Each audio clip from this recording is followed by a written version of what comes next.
Diçka e pazakont po ndodh në Big Brother VIP Kosova.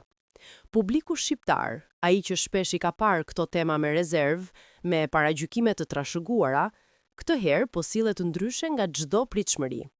Për herë të parë, ata po krijojnë një romancë mes dy burrave dhe askush nuk po e problematizon. Bëhet fjalë për Londrimin dhe Klodin, dy banor energjik, plot humor dhe sharm. Fancat kanë filluar të montojnë video të stilit romantik, zemra, efekte dreamy, slow motion, si të ishte një çift i konfirmuar i reality show-t.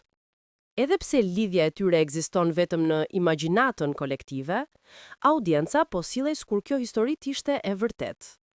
Ajo që të habit është se askush nuk po hap diskutime mbi orientim, identitet apo etiketa. Nuk ka po janë, po s'janë, po pse.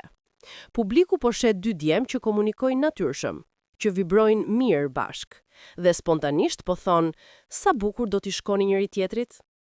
Komentet e rrjeteve sociale janë nga më të çuditshmet e më entuziastet. I dua bashk, uroj t'i shohim çift, jam kaq i investuar në raportin e tyre. Ky është një fenomen kulturor, po më ngros zemrën kjo histori. Por ajo që duhet të theksohet, është fakti se as Londrimi dhe as Klodi nuk kanë shprehur interes romantik. Asnjëri nuk ka dhënë deklarata për orientimin e vet.